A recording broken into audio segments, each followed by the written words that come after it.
Yeah, I've actually never thought about that. That the Mass or the Eucharist is actually necessary for the remembrance of the crucifixion, but it ties in because you see the Eucharist is established in the background of our Lord's crucifixion.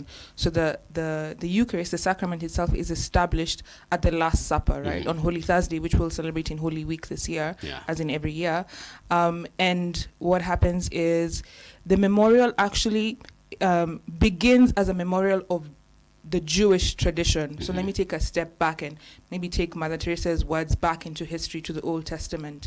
So we move into the Old Testament and we see the celebration of the Passover, which was basically the time when our Lord told the Israelites when they were in Egypt, sort of like held there by Pharaoh as slaves, and he said that he would save them, but he would first kill all the firstborn children of the Jewish people, or of the Egyptians. So what he did is he asked the Jewish people to make a sacrifice and to pour the lamb of that sacrifice on their doors, so that when the angel of death came about, he would kill the firstborn children but spare the Israelites' firstborns.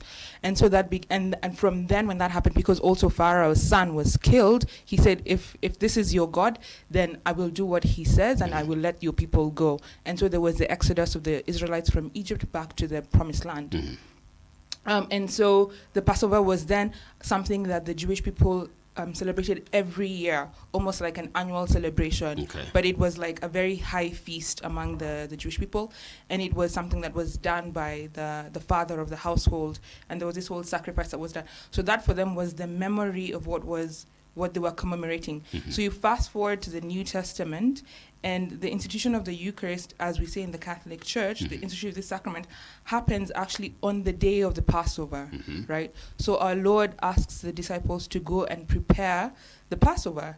And it is in that what we call now the Last Supper, which is very famous in paintings, when Christ institutes the Eucharist and he says those words, "Do this in memory of me, eat my body and drink my blood."